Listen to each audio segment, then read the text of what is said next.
षष्ठाध्यायी जगन्माता यस्य चित्तात् समुत्थिता वेदानामुपकाराय तस्मै पाणिनये नमः।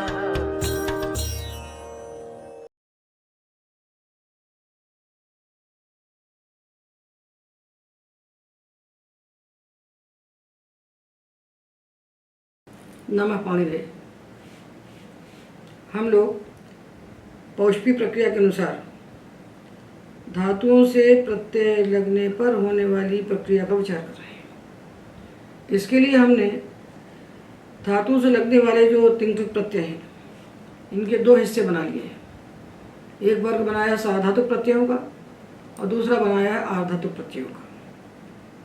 क्योंकि साधातुक प्रत्यय लगने पर गणानुसार विकरण बैठता है बीच में, जो कि आधातुक प्रत्यय लगने पर नहीं बैठता, तो प्रक्रिया भेद हो जाता है। इसलिए साधातुक प्रत्यय अलग पढ़ना चाहिए और आधातुक प्रत्यय अलग पढ़ना चाहिए। हमने ये भी जान लिया है कि धातु से लगने वाले जो तिंग प्रत्यय हैं इनमें लट लोट लंग विधिलिंग, इन चार लकारों के तिंग प्रत्यय साधातुक संज्ञक हैं। और लेट लकार परे होने पर जब धातु से सिप नहीं होता तब लेट भी साधातुक होता है।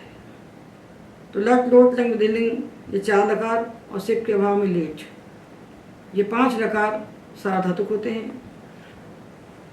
और कृत प्रत्ययों में जो शित हैं क्षत्रि शानत चानस शानन खश शाये शद्धि शद्धे, ये नौ कृत प्रत्यय शित होने से साधातुक होते हैं। इनका एक वर्ग है और ये हमने पूरा सिद्ध कर लिया है। हमने चारों लकार सिद्ध कर लिए और क्षत्रि शानच भी सिद्ध कर लिए। क्योंकि जिस प्रक्रिया से लट लकार सिद्ध होता है ठीक उसी प्रक्रिया से क्षत्रि शानच भी सिद्ध होते हैं। साधातुक प्रत्ययों में जो अजादि साधातुक प्रत्यय हैं उनकी जो प्रक्रिया होती है वही प्रक्रिया क्षत्रि शानच लगाने पर भी होती है, क्योंकि क्षत्रि शानच प्रत्यय भी अजादि हैं, अपित हैं और साधातुक हैं। एक एक प्रत्यय के लिए प्रक्रिया नहीं होती है। प्रत्यय के स्वरूप को निर्णय करके पाणिनि ने जिस वर्ग के लिए जो प्रक्रिया कही है उसी प्रक्रिया से हमको चलना चाहिए। हमें शब्द नहीं सिद्ध करना है, हमें शब्द सिद्धि का विज्ञान जानना है ताकि शब्द स्वतः सिद्ध होकर हमारे सामने खड़े हो जाए। देखिए कि जो दो प्रत्यय हम बता रहे हैं क्षत्रि शानच चानस शानन खश शाये शद्धि शद्धे, ये नौ प्रत्यय शित हैं। शित होने से ये साधातुक है। तो ये सारे प्रत्यय जब कर्ता अर्थ में होते हैं तो वे सारे कार्य होंगे जो कार्य साधातुक प्रत्यय परे होने पर होते हैं। तो हमने अभी सभी धातुओं के लट लोट लंग विधिलिंग चार लकार निष्पन्न कर लिए हैं। तो हमें जानते हैं कि साधातुक प्रत्यय परे होने पर धातुओं को क्या क्या होना चाहिए, कौन से वे कार्य हैं विशेष जो केवल कर्तरी साधातुक प्रत्यय परे होने पर होते हैं, आधातुक परे होने पर नहीं होते हैं। तो यह कार्य है कि धातु से कर्ता अर्थ में साधातुक प्रत्यय परे होने पर बीच में विकरण प्रत्यय आता है। जिस गण का धातु होता है उस गण का विकरण आता है। और धातु और विकरण को जोड़ने से जो अंग बनता है उसी अंग में ये साधातुक तिंग अथवा साधातुक कृत प्रत्यय लगाए जाते हैं। और ये शित जो साधातुक प्रत्यय हैं इनके परे होने पर जिस जिस धातु के स्थान पर जो जो आदेश कहा गया है, जो हमने धात्वादेश पढ़े हैं कि पा को पिब होता है, घ्रा को जिग्र होता है, धमा को धम होता है, मना को मन होता है, गम को गच्छ होता है, यम को यच्छ होता है, इश को इच्छ होता है, पुआदियों को रस होता है, ओकारांत का लोप होता है, मुचादियों को नुमागम होता है, क्षमादियों को दीर्घ होता है। जितने भी धात्वादेश हमने पढ़े हैं, धात्वादेश नाम के प्रकरण में हमने जाने हैं, वो सारे धात्वादेश इन शित कृत प्रत्ययों के परे होने पर भी धातुओं को होंगे। ये हमें सावधानी रखना चाहिए। ये तीन ऐसे कार्य हैं जो कर्तरी साधातुक प्रत्यय के परे होने पर होते ही हैं। तो हमने क्षत्रि शानच प्रत्ययों को निष्पन्न कर लिया। अब हम शानन और चानश, इन दो प्रत्ययों की बात करते हैं। तो शानन में शकार की संज्ञा होने से शित है और नकार की संज्ञा होने से नित है। चाणश प्रत्यय चकार की संज्ञा होने से चित है और शकार की संज्ञा होने से शित है।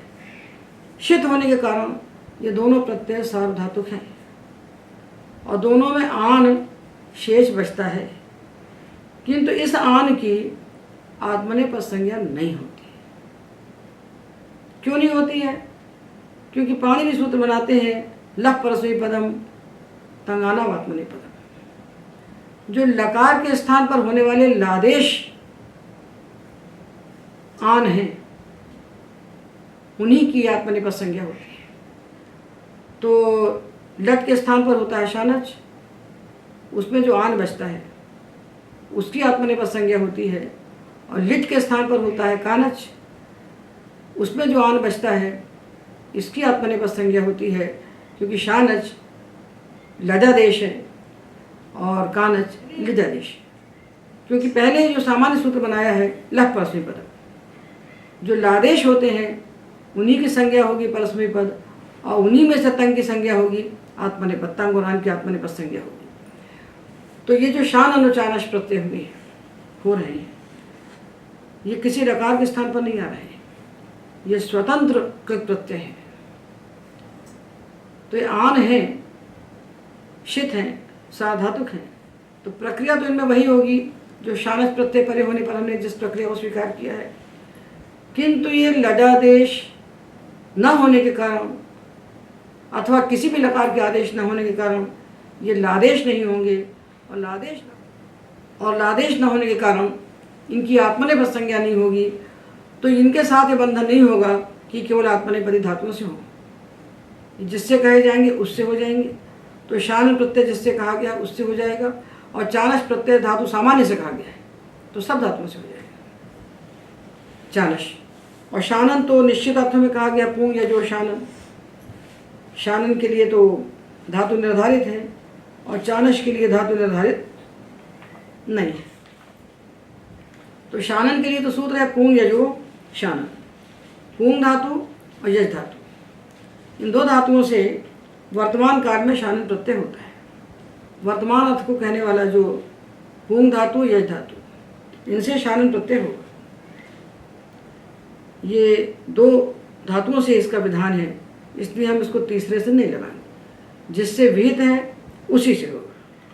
तो शित इसलिए किया कि इसकी सार्वधातुक संज्ञा हो जाए, और सार्वधातुक इसलिए किया कि बीच में विक्रम बैठ जाए, और नित इसलिए किया कि जिन इत्यादि नित्यम सूत्र से जो नित होते हैं उन निदंतों को आद्युदात्त स्वर होता है, इसलिए इसको नित किया।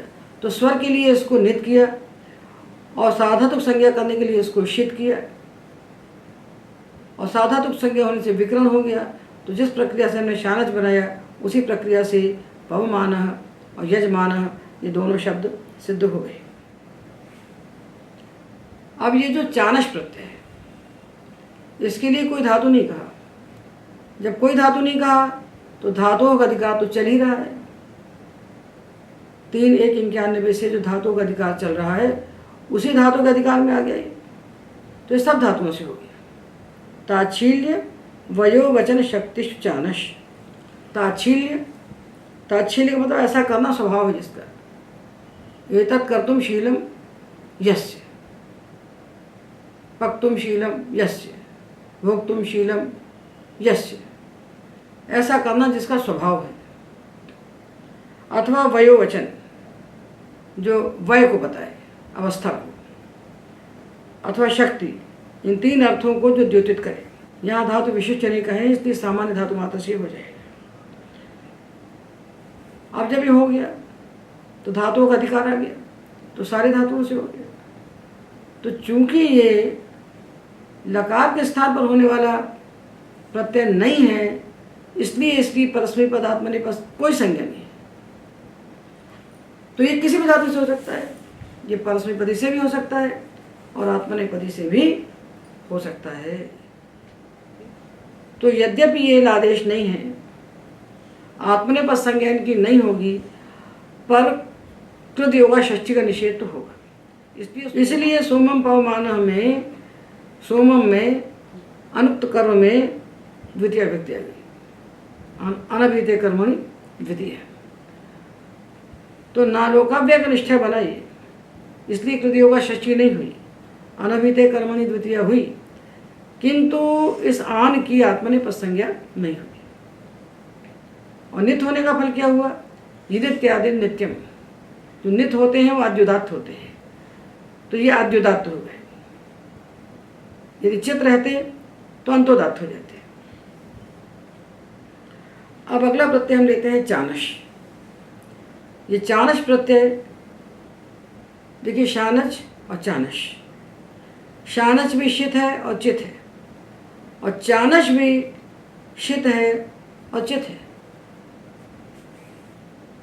शित होने से दोनों साधातुक संज्ञक है और दोनों चित हैं, तो चित होने से दोनों में चिता सूत्र लगेगा, और चिता होने से चित से बने हुए शब्द होते हैं चिदंत, वो अंतोदात्त होते हैं। तो शानच प्रत्यय से बने हुए शब्द भी अंतोदात्त होंगे और चानस से बने हुए भी अंतोदात्त होंगे। तो फिर पाणिनि ने शानच और चानस दो अलग अलग प्रत्यय क्यों बनाए? दोनों साधातुक हैं, दोनों की साधातुक संज्ञा होने से बीच में गणानुसार विकरण बैठेगा, दोनों चित हैं तो दोनों अंतोदात्त होंगे। तो फिर क्या कारण है कि अलग से बनाया जाए इसको? तो देखिए, यहाँ समझने की बात यह है कि शानच प्रत्यय तो लटशति शांचय सूत्र से होता है, लट को हटा करके आता है। ये लडादेश प्रत्यय है, ये लडादेशकृत है, और लडादेश होने के कारण इसकी तंगानावात्मने पदम से आत्मनेपद संज्ञा है। इसलिए शानच प्रत्यय कभी भी परस्मैपदी धातुओं से नहीं हो सकता। इसकी आत्मनेपद संज्ञा है तो यह आत्मनेपदी धातुओं से ही होगा, जिनमें आत्मनेपद का निमित्त है। यहाँ जो धातु यानी कि जो धातु अनुदातेत हैं अथवा गित हैं, जिनमें निमित्त है आत्मनेपद का, उन्हीं धातुओं से होगा ये। और पठ धातु से हम चाहें कि शानित लगा लें तो नहीं लगा सकते, पत धातु से लगा लें तो नहीं लगा सकते।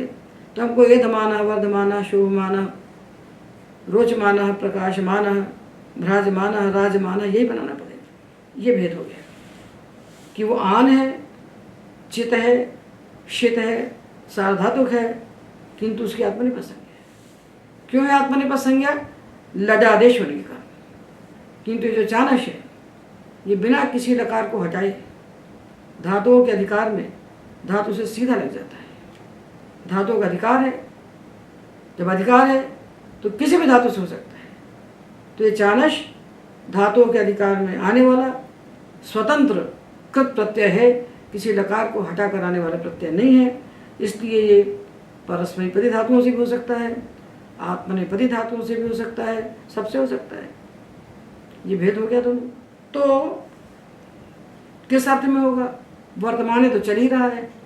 वर्तमाने का अधिकार लट शतिशान चौ के पहले सूत्र है वर्तमाने लट 3-123, वहाँ से चलता हुआ 3-3 सूत्र है उनादय बहुलम, वहाँ तक वर्तमाने का अधिकार है। तो ये सारे के सारे प्रत्यय जो कह रहे हैं सब वर्तमानी के अर्थ में है। 3-2 में कहे जाने वाले सारे प्रत्यय वर्तमानी के अर्थ में है। तो फिर क्या विशेषता हुई इसकी? एक विशेषता तो ये हो गई कि ये परस्मैपदी धातुओं से भी हो सकता है, लडादेश न होने के कारण। दूसरी बात यह है कि इसके अर्थ कहे गए हैं ताच्छील्य, वयोवचन और शक्ति। इन 3 अर्थों में वर्तमान काल में होता है। इन 3 अर्थों के द्योतित होने पर वर्तमान काल में धातु मात्र से चानश प्रत्यय होता है। तत्शीलम यस्य, तत्कर्तुम शीलम यस्य, ऐसा करना जिसका शील है, जिसका स्वभाव है। तो भोगम भुंजाना, भोग भोगना जिसका स्वभाव है। कतीय मुंडयमानाः, कतीय भूषयमानाः, तो चानश प्रत्ययशित होने से सार्वधातुक है, और पित न होने से अपित सार्वधातुक है, अपित होने से गित है। तो गित होने के कारण श्नसोर अलोपा से आका लोप हो गया। तो भुंजाना, भोगम भुंजाना, कतीय मुंजयमाना, कितने लोग यहाँ मुंजन कराए हुए हैं, इनका स्वभाव है कराते रहते हैं मुंजन। कतीय भूषयमाना, कितने यहाँ पर सजे धजे बैठे हैं, तो इनसे भी लगा सकते हैं आत्मनेपदी धातुओं से। और इस चानश प्रत्यय को हम परस्मैपदी धातुओं से भी लगा सकते हैं, इसीलिए इसको स्वतंत्र प्रत्यय बनाया है, किसी लकार के स्थान पर आदेश करके इसको नहीं बनाया। तो सौंदर्य लहरी में आता है शिवाग्नौ जुह्वाना। तो जुह्वाना जो बना है, हु धातु जो है, हु दाना धनयो, जो इत्यादि गण का धातु परस्मैपदी है।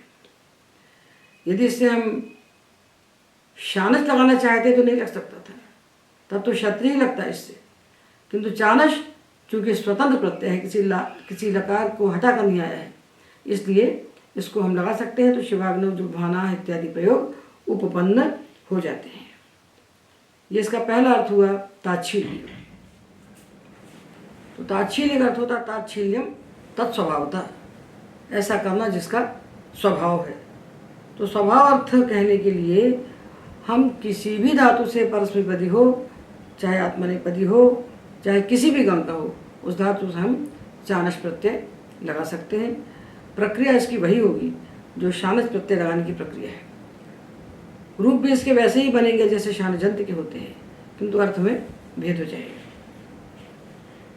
दूसरा अर्थ है वयोवचन, अवस्था को बताने वाला, शरीर की अवस्था को बताने वाला। कितना बड़ा हो गया है कुत्ते का बच्चा किसी ने पाला, कितना बड़ा हो गया कुत्ता, तो कहते हड्डी लेके दौड़ सकता है, हड्डी चुरा के भाग सकता है। तो अस्थि हरा श्वा, अस्थि हरा श्वा, अस्थि को लेके जा सकता है, हड्डी मिल जाए तो मुंह में दबा के दौड़ सकता है, इतना बड़ा हो गया। तो आप अनुमान लगा लेंगे कि कितना बड़ा हो गया, 6 महीने का हो गया कि साल भर का हो गया। क्षत्रिय का बच्चा है, कितना बड़ा हो गया, तो कहते हैं कवच हरा,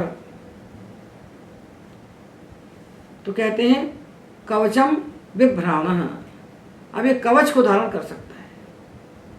क्षत्रिय का बच्चा है, कितना बड़ा हो गया, कवच धारण करेगा, युवा होगा तब तो, मतलब 16 साल के कम से कम हो गया है। कवचम बिभ्राणः क्षत्रियः, कवच को धारण करने के योग्य क्षत्रिय। कतीय कवचम पर्यस्यमानाः, कितने हैं यहाँ जो कवच को धारण कर सकते हैं। तो कवच को धारण करने के योग्य जिनकी अवस्था हुई है, ये चानस प्रत्यय यहाँ पर अवस्था को बता रहा है, वयोवचन को बता रहा है, वयोवाची है। ये चानस प्रत्यय यहाँ वय को बता रहा है। वयस का अर्थ होता है अवस्था, शरीर की जो अवस्था है, जिसको हिंदी में उम्र कहते हैं, उर्दू में, और हिंदी में जो आयु कहते हैं वो तो गलत ही है। हिंदी में पूछते हैं आपकी कितनी आयु है, तो आयु को तो भगवान जानते हैं कितनी है, हम तो अवस्था को जानते हैं कि अवस्था 6 अवस्थाएं कही गई शरीर की। उन अवस्थाओं में वर्तमान में जो बालक अब युवा हो गया है वो कवच धारण करने के योग्य है। इस वयोवचन को बताने के लिए चानस प्रत्यय का प्रयोग हमें करना चाहिए। चानस प्रत्यय भी षित है और अपित है, तो इसके परे होने पर वही प्रक्रिया होगी जो प्रक्रिया शानस प्रत्यय के लगने पर हमने जानी है। कतीय शिखंडम वहमाना, कितने यहाँ शिखा धारण करने वाले हैं, शिखा धारण करने के लायक हो चुके हैं।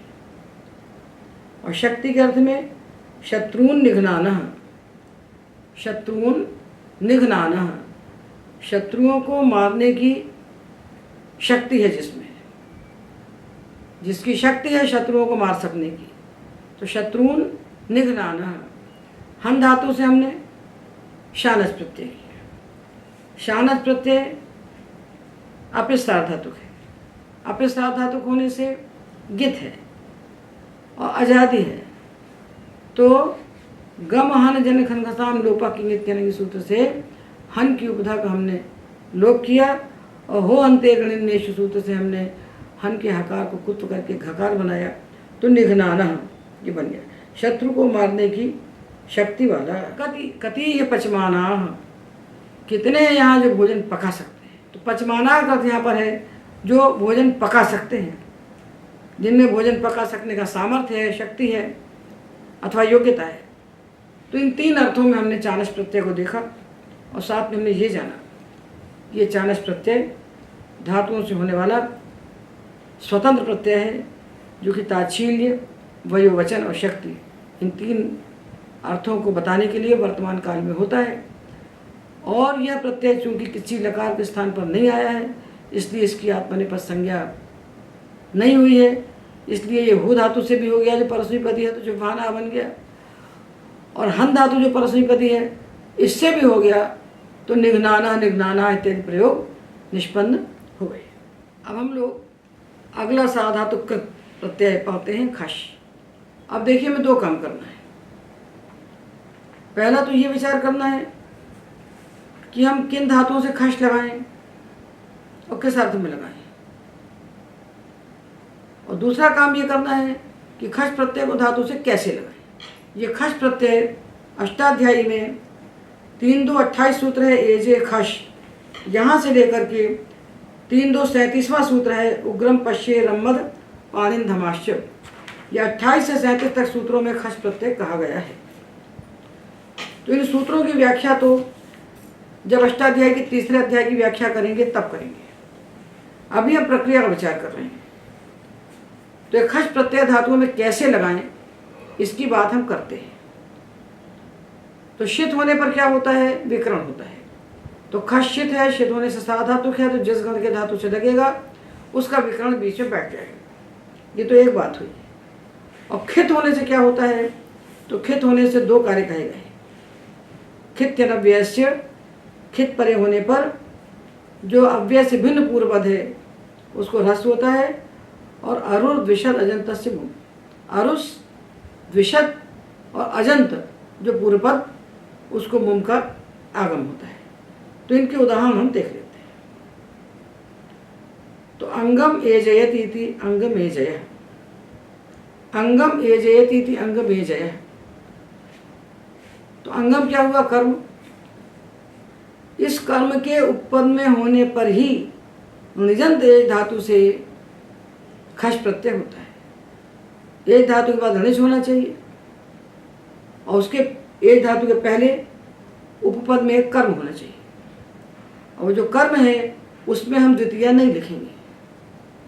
क्यों नहीं लिखेंगे, क्योंकि अब इसके साथ इसका समास हो जाएगा। जिस उपपद के रहते हुए जिस धातु से कोई प्रत्यय होता है उसके साथ उपपद मध्यम सूत्र से उसका समास हो जाता है, नहीं तो दोनों अलग अलग बन जाएंगे, दो अलग अलग पद बन जाएंगे।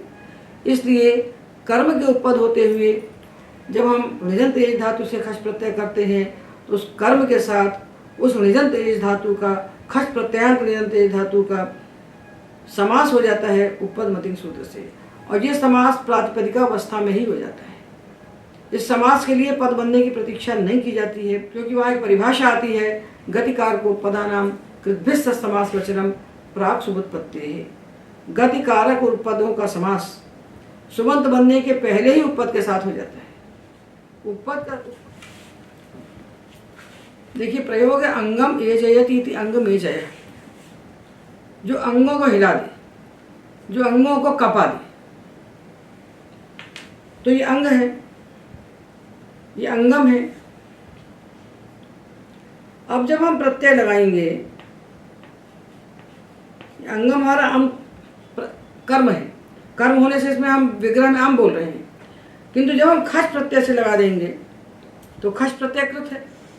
तो जहाँ कृत प्रत्यय लगा तो कृत के योग में अनुक्त कर्म में कर्तृकर्मों सूत्र से षष्ठी आ जाएगी।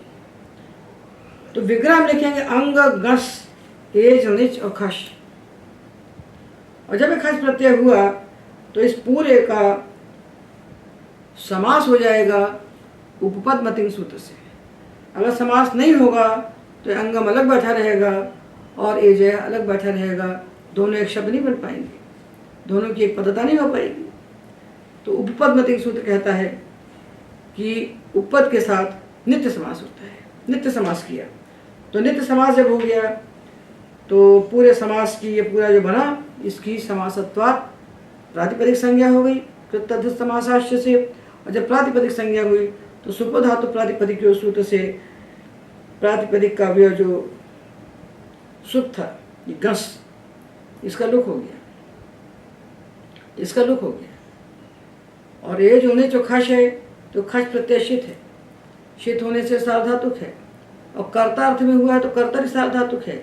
इसलिए इसके परे होने पर हमने कर्तरी शप सूत्र से यहाँ शप कर दिया, शप हो गया। नीचे बचा ई और खश बचा अ और इसका लोप हो गया, लुक हो गया भक्ति का। अब ये एज और ई और शप, तो ये जो ई है इसके बाद शप आया, शप प्रत्यय पिस सार्वधातुक है, तो सार्वधातुक आधातुक की ओर से हमने ई को गुण कर दिया, तो हो गया ए। और ये शप का आ था और खश का दो आ थे, तो अतो गुणे से हमने पररूप कर दिया, तो यहाँ बचा ए का। अतो गुण से पररूप किया तो गुणे ए का बचा, और ए को कर दिया हमने आयादेश, तो बन गया ए जयः। ये बन गया ए जयः बन जाएगा। अब ये तो बन गया। अब सूत्र क्या आएगा? अरुर्द्विषद अजंतस्य मुम। पूर्व पद में अरुष है या द्विषद है या पूर्व पद अजंत है, तो उसको मुम का आगम हो जाता है। तो अंग अजंत है तो इसको मुम का आगम हुआ, और मध्यचोन त्याग पर से अंतिम अच के बाद बैठ गया, ऊ और माँ की संज्ञा हो गई, तो बन गया अंगम। ये महालंत हो गया। अंग में जय, अंग में जय, जन्म ए जयती इति अथवा जनान ए जयती इति जन्मे जय, ये अजंत है। और धेक धातु से हमने खश किया, धेक धातु वादिगण का है तो शप किया, शप किया तो आयादेश करके और अतो गुणे करके धया तो बन गया। और जो पूर्व पद नासिका है इसको हमने खित्यनव्य से सूत्र से, खिदंत उत्तर पद होने पर पूर्व पद को ह्रस्व होता है, तो नासिका को ह्रस्व कर दिया, तो नासिका को हो गया नासिक, और फिर उसको मुमागम कर दिया, तो नासिकन धय। तो मुमागम किया, उसमें उकार मकार की संज्ञा की, और जो मकार बचा मुम का उसको नश्चा पदांत से झरी से हमने अनुस्वार किया, और अनुस्वार से ही परसवन से उसको हमने परसवन किया, तो नासिकन धय। स्तनम धयति इति स्तनन धय, तो नासिकन धय, स्तनन धय इत्यादि प्रयोग सिद्ध हो जाते हैं। अब नासिकाम धमति इति, नासिकन धमा कैसे बनेगी? नासिकाम धमति इति, तो धमति में धातु तो धमा है, तो नासिका और ग्नस और धमा और खश, शित्वा साधातुक संज्ञा हुई तो कर्तरी शब्द से शप हो गया। तो धमा के बाद जब शप आया तो पाघ्रा धमा स्थाम नादाम दृश्यति सति शत सदाम पीब जिघ्र धम तिष्ठ मन यच्छ पश्य ऋच्छ शौ ऋच्छ धौशीय सीधा। सूत्र से धमा के स्थान पर धम आदेश हो, और नासिका को पूर्वत ह्रस्व हुआ खित्यनव्यस से, और अरुद विषद अजंत से मुम से मुमागम हुआ, तो नासिकन धमः ये प्रयोग सिद्ध हो जाएगा। उग्रम पश्यति इति उग्रम पश्यः, उग्रम ये उपपद है, और दृष्ट धातु से हमने खश प्रत्यय किया, खश प्रत्यय किया दृष्ट से, तो शित्वा साधातुक संज्ञा हुई, साधातुक संज्ञा होने से विकरण हो गया कर्तरी शप, और जब शप हुआ तो शपशित है, तो पाघ्राधमा सूत्र से दृश्य को पश्य आदेश हुआ,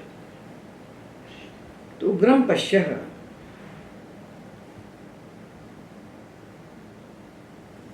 उग्रम पश्यः। अब जो हमने जो बनाया स्तनम धया, ये जो हमने बनाया स्तनम धयति इति स्तनन धयः, शिशु छोटा बच्चा जो माँ का दूध पीता है उसको हम स्तनंधाई कहते हैं, तो स्त्रीलिंग में क्या बनेगा इसका? बालिका, शिशु, बच्ची जो माँ का दूध पीती है उसको क्या कहेंगे? तो कहते हैं तो दंत है, तो अजादित अष्टाप से सिट्टाप होना चाहिए, स्तनंधया बनना चाहिए, और ये बन जाता तो इसको रोकने के लिए पाणिनि जो धे धातु है उसको तित कर देते हैं, धे टिप कर देते हैं, धेक धातु को ही चित कर देते हैं। तो धातु के चितकरण से ध्यान है मात्र सूत्र से इससे गीप हो जाता है, टाप नहीं होता, तो स्तनंधयी बालिका, स्तनंधयः बालकः शिशु। इसी प्रकार असूर्यम पश्य राजदाराः, राजा की पत्नियां, रानियां, जिनको हम कहते हैं बड़ी प्रसन्न रहती होंगी, सुखी रहती होंगी, उनकी क्या स्थिति है? सूर्य की किरण उनको दिखती नहीं है। असूर्यम पश्या असूर्यम पश्या राजदारा, राजा की पत्नियां, रानियां, जिनने सूर्य को देखा ही नहीं, सूर्य को देखा ही नहीं, रनिवास के अंदर बंद है, वहीं आनंद कर रही है बैठ कर, बाहर की दुनिया दिखती नहीं है। तो असूर्यम पश्या, सूर्यम न पश्यति थी, तो समास तो असमर्थ है, समास असमर्थ है, फिर भी असूर्य ललाटी उदिष्टपो इस सूत्र से ये समास हो जाएगा। सूर्यम न पश्यन्ति, सूर्यम न पश्यन्ति इति असूर्यम पश्याः। इतनी छुपा के रखी जाती हैं, इतने पर्दे में रखी जाती हैं बेचारी कि उस सूर्य की किरण भी उनको नहीं दिखाई पड़ती, जिसका दर्शन रोज करना चाहिए, जिसका दर्शन रोज करना चाहिए, जिन सूर्य भगवान का दर्शन रोज करना चाहिए, उनका दर्शन भी नहीं करते। तो असूर्यम पश्या राजदारा, यहाँ भी खश प्रत्यय हुआ, और खश प्रत्यय होने से अजंत पूर्व पद को मुम का आगम हो गया। उग्रम पश्ये रमद पानिम धमाश्च, ये जो शब्द हैं ये निपातन से बन गए। तो जब खश प्रत्यय हम करेंगे तो खश प्रत्यय कर्म के उपपद होने पर होगा, कर्म होगा तो खश होगा, कर्म उपपद में नहीं होगा तो खश नहीं होगा। और जब कर्म उपपद में होगा तो उस उपपद के साथ उस खश प्रत्यांत का समास होगा, और जब समास होगा तो समासत्वात् उसकी प्रातिपदिक संज्ञा होगी, प्रातिपदिक संज्ञा होकर के शुभ लोक हो जाएगा। और जब समास संज्ञा हो जाएगी, उत्तर पद पर मिलेगा, तो पूर्व पद को क्या क्या कार्य होंगे? तो दो कार्य हमने आपको बताए, अरुष, द्विषद और अजंत। पूर्व पद को मुम का आगम करना है, और खित्य अव्यय से सूत्र से अव्यय से भिन्न पूर्व पद को ह्रस्व करना है। ये दो कार्य करेंगे तो खश प्रत्यय निष्पन्न हो जाएगा। यहाँ क्यों पढ़ रहे हैं इसको? यहाँ इसलिए पढ़ रहे हैं कि सार्वधातुक है, और सार्वधातुक होने के कारण यहाँ विकरण लगना आवश्यक है। जिस गण का धातु है उस गण का विकरण लगेगा, और विकरण लगने के बाद जिस धातु को जो आदेश कहे गए हैं शित प्रत्यय परे होने पर, वो शित प्रत्यय परे होने पर शित निमित्तक जितने धातु आदेश हैं सब हो जाएंगे। तो दृश को पश्य होगा, और धमा को धम होगा, और पा को पिब होगा। जिसको जो आदेश कहे गए हैं वो सारे धातु आदेश यहाँ होंगे, इसलिए साधातुक प्रत्ययों के साथ ही साधातुक को पढ़ना उचित है। साधातुक तिंग के साथ ही साधातुक कृत प्रत्ययों को पढ़ना चाहिए, इसलिए इनका व्याख्यान हम यहाँ कर रहे हैं। अब प्रत्यय श, श कर्तार्थ में होता है। अष्टाध्याय के तीसरे अध्याय के दूसरे पाद में सूत्र है पाघ्राधमा धेट दृश शः, पाघ्राधमा धेट दृश सः, पाघ्राधमा धेट दृश शः, ये सूत्र है। ये इन धातुओं से, सूत्र पठित धातुओं से कर्ता अर्थ में शा प्रत्यय करता है। जब शा प्रत्यय किया तो देखिए शा की संज्ञा हुई दशक तद्धिते से, और जब इत संज्ञा हुई शा की तो शित्वात इसकी साधातुक संज्ञा हो गई। प्रत्यय कर्तार्थ में हुआ है, और कर्तर्थक साधातुक प्रत्यय परे होने पर हम धातुओं से विकरण करते हैं। जिस गण का धातु है उस गण का विकरण। तो पा घ्रा धमा धेट दृश, ये पांचों धातु भौतिगण के हैं। पा घ्रा धमा धेट दृश, पांचों धातु भौतिगण के हैं। तो इनसे शा प्रत्यय परे होने पर बीच में आकर बैठ जाएगा विकरण कर्तरी शब्द। जब शब्द बैठ जाएगा तो पा घ्रा धमा सूत्र से पा को पिब हो जाएगा, घ्रा को जिक्र हो जाएगा, धमा को धम हो जाएगा, और दृश को पश्य हो जाएगा। धेट के लिए कोई आदेश नहीं कहा तो धेट को कोई आदेश नहीं। और ये जो शा प्रत्यय होता है इन धातुओं से, ये कर्मणि के अधिकार में नहीं है, ये कर्म उपपद में होने पर नहीं होता, ये स्वतंत्र है, बिना उपपद के होता है। क्योंकि ये प्रत्यय तीसरे अध्याय के पहले पाद का प्रत्यय सूत्र है। पाघ्राधमा धेट दिशा सूत्र जो है 3-1 का सूत्र है। और कर्मण्य शुरू होता है तीसरे अध्याय के दूसरे पाद का पहला सूत्र है कर्मण्य, उसके पहले कर्मणि नहीं है।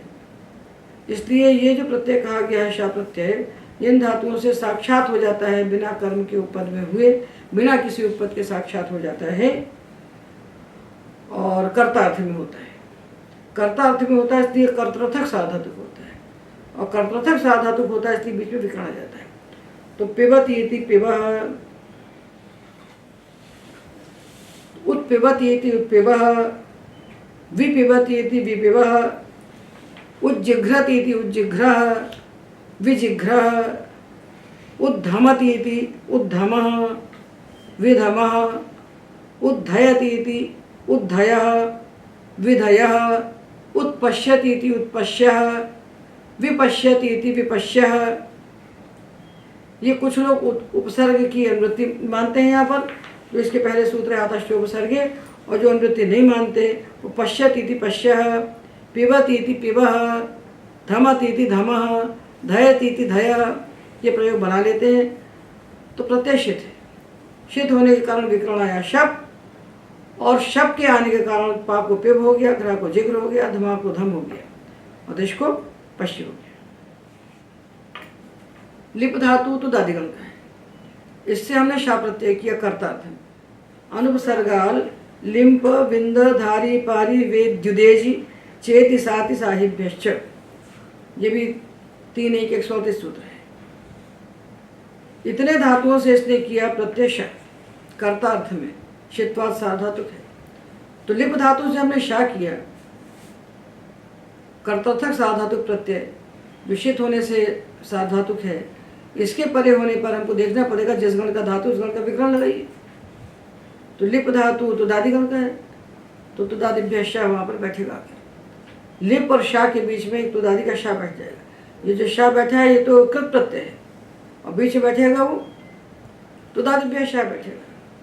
और जब तुदादिगण का शा विकर्ण आके बीच में बैठा तो शे मुचादी नाम सूत्र से लिप धातु को नुम का आगम हो। शे मुचादी नाम नुम, शा परे होने पर तुदादिगण के जो 8 धातु कहे गए हैं मुचादी अंतर्गण के भीतर, उनको मुम का आगम होता है। जैसे सिंचति लिप लिम्पति विद्विंदति पिशपिंशति कृतकृंतति, उसी में लिप धातु है, उसी मुचादी अंतर्गण के भीतर है, तो इसको नुम का आगम, तो बन गया निलिम्पः, लिम्पति इति लिम्पः,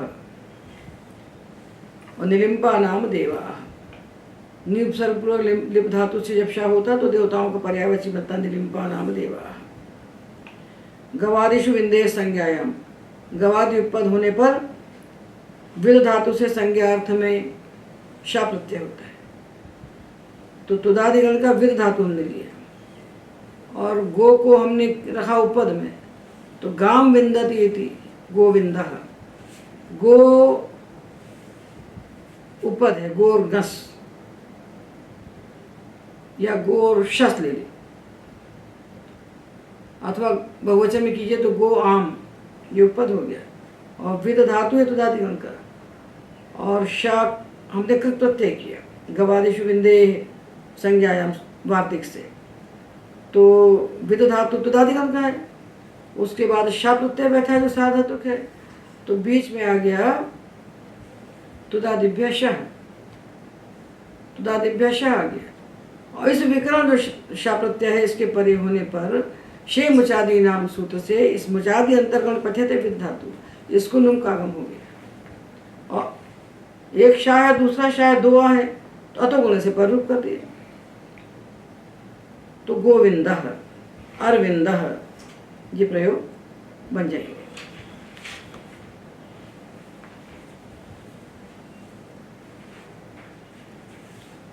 धारी धातु है, धारी धातु ध्री धातु का निजंत है, और पारी धातु प्री धातु का निजंत है, तो धारी पारी इनसे शा प्रत्यय किया, तो निजंत धातुओं से कर्तरी शप हुआ, कर्तरी शप होने से गुण हुआ, गुणों की आयादेश हुआ, और 2 शा जो है वह तो गुण से पररूप हो गया। तो धारयति इति धारय, और पारयति इति पारय, वेदयति इति वेदय, उदेजयति इति उदेजय, चेतयति इति चेतय, और साथी सूत्र धातु है तो सातयति इति सातय, साहयति इति साहय। ये शा प्रत्यय परे होने पर हमने विकरण किया बीच में, यह अनिवार्य है। कर्ता अर्थ में सा धातु प्रत्यय परे है तो विकरण को लगाना पड़ेगा। ददाति ददात्योर विभाषा सूत्र है वहीं आगे। ये सूत्र ये जो शा प्रत्यय बता रहे हैं ये तीसरे अध्याय के प्रथम पाद में 137 सूत्र है, 3-1-137 से लेकर के ये चल रहा है 139 तक। हमने खश बताया आपको जो 3-2 में है, और ये शा प्रत्यय बता रहे हैं जो 3-1 में है। ये सारे सूत्र जो कहे गए हैं इनके द्वारा बनने वाले जो शब्द हैं यही इसके उदाहरण बनेंगे। तो ददाति ददाती और भाषा, ददाति और दधाति धातुओं से विकल्प से शा प्रत्यय, और जब शा नहीं होगा तो ना हो जाए, तो ना तो आधातुक हो जाए। तो हम शा की बात करें कि दा धातु से हमने शा प्रत्यय किया। ददाति इति ददह, ददाति इति ददह और दधाति इति दधः, ये हमें बनाना है। तो दा धातु लिया और दा धातु से शा प्रत्यय किया, शकार की संज्ञा की, अशित होने से साधातुक हो गया। साधातुक हुआ तो कर्तरी शब्द से शप आ गया, और जब शप आ गया तो चूंकि जोहोत्यादि गण का धातु है तो उससे परे आने वाले इस शप का जोहोत्यादिभ्य श्लू सूत्र से श्लू हो गया, और श्लू होने से श्लव सूत्र से द्वित्व होकर अभ्यास कार्य करके बना ददा और दधा, ददा और दधा। अब ददा दधा के बाद बैठा हुआ है शप का तो श्लू हो गया, और जो प्रत्यय बैठा है श ये शित है, शित होने से साधातुक है। और कैसा साधातुक है? अपित साधातुक है, और आजादी है। तो आजादी अपित साधातुक प्रत्यय होने से गित है। जो शा प्रत्यय है आजादी है, अपित है, साधातुक है। अपित साधातुक होने से गित है, और आजादी होने से क्या फल हुआ? स्नाभ्य स्तोयराता से आका लोप हो गया। तो ददाति इति ददा और दधाति इति दधा। अब एक शा प्रत्यय और बचता है जो स्त्रियाम तिन के अधिकार में आता है, और जो स्त्रियाम तिन है ये भावे के अधिकार में आता है। तो इस अधिकार में होने वाले जो प्रत्यय हैं भाव अर्थ में होते हैं। तो यहाँ जो शा प्रत्यय आएगा वो कर्ता अर्थ में नहीं होगा, ये भाव अर्थ में होगा। तो शित होने से साधातुक तो ये जरूर होगा, किंतु ये कर्तरी साधातुक नहीं होगा, ये भाव्य साधातुक होगा। तो साधातुक प्रत्यय हो और कर्ता अर्थ में हो तभी गणों के अनुसार विकरण आते हैं, और साधातुक प्रत्यय हो और कर्ता अर्थ में ना हो तो सारे धातुओं से भाव कर्म अर्थ में साधातुक प्रत्यय परे होने पर साधातु के यक सूत्र से यक आता है। ये सावधानी हमको रखना चाहिए। तो जब यक आएगा तो आधातुक का विषय बन जाएगा, किंतु साधातुक विषय भ्रांति वहाँ पर न हो, इसलिए इसका उदाहरण हम यहाँ पर देख लेते हैं। जैसे क्री धातु है, क्री, इससे शा प्रत्यय हुआ भाव अर्थ में, भाव अर्थ में। तो शा प्रत्यय शित है, शित होने से साधातुक है। तो हमको केवल शित नहीं देखना है, केवल हमको इतना नहीं देखना कि शित है और साधातुक है, हमें साथ में ये देखना है कि किस अर्थ में हुआ है। तो ये जो शा प्रत्यय हुआ है भाव अर्थ में हुआ है, तो साधातुक है किंतु भाव अर्थ में हुआ है। तो इसके परे होने पर हम यहाँ बीच में गण का विकरण जो तनादिक निम्न है उसको नहीं बैठा सकते। तो यहाँ क्या बैठाएंगे? साधातु के यक। तो बीच में यक बैठ गया, और जब यक बैठ गया तो रिंग शायक लिंगशु सूत्र से इस री को रिंग आदेश हो गया, रिंग आदेश हुआ, तो क्री बन गया, और या है और आ है, इसको पर रूप हो गया, और चूंकि स्त्रियाम के अधिकार में है तो टाप हो गया, तो बन गया क्रिया। ये क्रिया शब्द बन गया। तो ये है तो साधातु, किंतु ये भाव अर्थ में हुआ है, तो भी यहाँ इसका विचार हमको करना चाहिए। इसी स्त्रियाम तिन के अधिकार में जागृत धातु से शा प्रत्यय होता है। ये भी भाव अर्थ में होता है। तो भाव अर्थ में होता है तो साधातु के यक होता है। जब प्रत्यय साधातुक हो और कर्ता अर्थ में हो तो जिस गण का धातु उस गण का विक्रम, और जब प्रत्यय साधातुक हो किंतु भाव कर्म अर्थ में हो तो सारे धातुओं के लिए एक विक्रम यक। तो यहाँ यक हो गया। जब यक हुआ तो जागरो विचलन के सुसूत्र से जागृत धातु को गुण हो गया तो जागर बना। या है और आ है तो पर रूप हुआ और अजादित अष्टाप से टाप प्रत्यय किया तो जागरिया। क्रिया और जागरिया, इनमें जो शा प्रत्यय है, इन दोनों प्रयोगों में ये शा प्रत्यय शित होने से साधातुक तो है किंतु ये भाव कर्म अर्थ में है, इसलिए यहाँ पर गण का विक्रम नहीं आया, अपितु साधातु के यक सूत्र से यक विक्रम आ गया। ये हमें सावधानी रखना चाहिए। और ये जो परिचर्या, परिसर्या, मृगया, अटाट्या इत्यादि शब्द बनते हैं ये निपातन से बनते हैं। ये शा परे होने पर ही बनते हैं और यक लगता है इनमें। अब एक प्रत्यय एश है, ये स्वतंत्र प्रत्यय नहीं है। ये सूत्र आता है अवचक्षेच। कृत्यार्थ अभिधेय होने पर अवपूर्वक चक्षुं धातु से एश प्रत्यांत अवचक्षे शब्द निपातन से बनता है। ये निपातन से बन गया, इसलिए हमको इसमें कुछ भी नहीं करना है। अब दो प्रत्यय और बचे हैं, श्रद्धेय और श्रद्धेय। ये श्रद्धेय श्रद्धेय प्रत्यय छांदस प्रत्यय हैं। ये वेद में होते हैं और लोक में नहीं होते। किस अर्थ में होते हैं? तुम अर्थ में। जिस अर्थ में लोक में हम तुम प्रत्यय का प्रयोग करते हैं, खादितुम, पठितुम, भोक्तुम, खेलितुम, चलितुम, वक्तुम, उसी अर्थ में वेद में श्रद्धेय श्रद्धेय प्रत्ययों का प्रयोग होता है। लौकिक और वैदिक शब्दों की प्रक्रिया अलग अलग नहीं है। पाणिनि ने कोई वैदिक व्याकरण अलग से लिखा ही नहीं है।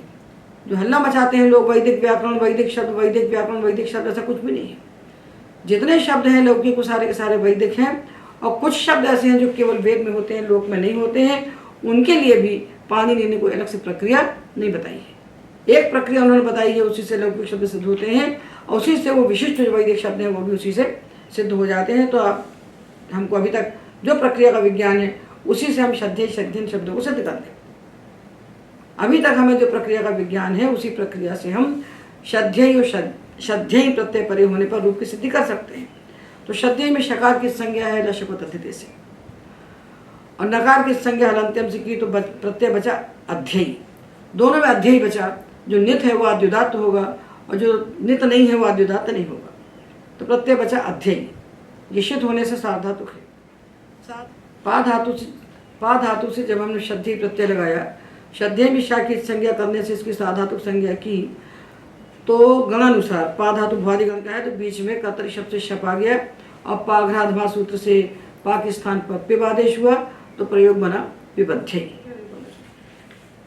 ये जो दो सूत्र लिखे हैं यहाँ पर, प्रयई रोहिष्यई अभ्यथिष्यई और दशे विक्षेच, ये दो सूत्र साधातु के साथ नहीं पढ़ना चाहिए क्योंकि ये श्रद्धेय शित प्रत्यय से बने हुए नहीं है। ये कई प्रत्यय है और के प्रत्यय है जो कि आधातुक है, इसलिए इनका विचार आधातुक खंड में ही होना चाहिए। इस प्रकार हमने जितने भी साधातुक प्रत्यय थे उनका विचार साधातुक प्रत्ययों के साथ कर लिया। इसके साथ ही सारे साधातुक तिंग और सारे साधातुक कृत प्रत्ययों की प्रक्रिया निष्पन्न होती है। इन दोनों को एक साथ ही पढ़ना चाहिए। और इसके बाद अब हम जो कुछ पढ़ेंगे आगे धातुओं से जितना भी प्रत्यय का विचार होगा वो सारा का सारा आधातुक होगा। उन प्रत्ययों के परे होने पर ना तो हम धातु के गण का विचार करेंगे और ना हम धातुओं के विकरण का विचार करेंगे। ये तावदेव।